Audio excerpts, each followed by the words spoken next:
Today we'll talk about Chametz she'avar Alav HaPesach. What does that mean? Okay, so good. We'll learn it together. So Chametz that you didn't sell over Passover, that's in your possession, you were not allowed to have benefit from it after Passover. Okay, so let me just go back. There's a prohibition to own Chametz during Pesach. It's called Bayir Matzeh. You can't own Chametz. How do we get around it? What's the way to get around that? Get rid of your chametz. How do you get rid of your chametz? Okay, all good reasons, all good modes of doing it. Let's say you didn't do any of those. You didn't sell it, you didn't burn it, you didn't throw it out, you didn't get rid of it. So,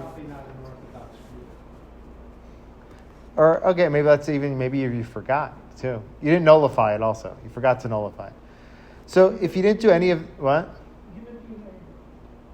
Give it to you. So that's the question. So according to the Torah, you probably technically could do that.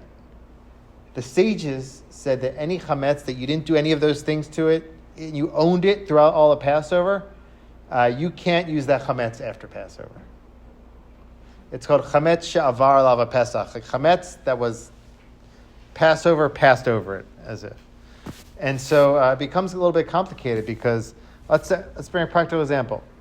You're in your house. Somebody, brings you a few weeks after Passover. They're not religious at all, and they bring you, some cookies or something that they may have had in their house for a while. They didn't sell it, and really the decree on chametz is not just for you; it's for anybody. Can't have benefit from that chametz afterwards. But it's not just friends; it's supermarkets.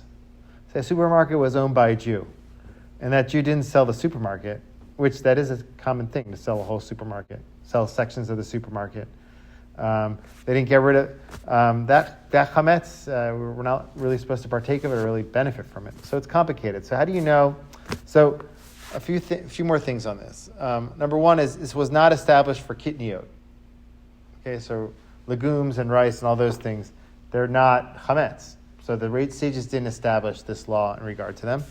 Another thing is there is a list of supermarkets that sell Jewish supermarkets. All Jewish supermarkets, I imagine, but like other supermarkets, if they sell or not, there's a list on there if they're owned by a Jew.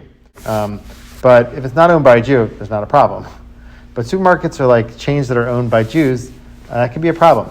So either they sold it. If they haven't sold it, Rav Moshe Feinstein says if there's 50% chance that the inventory was refreshed since Passover, then we can rely on that and benefit from that chametz.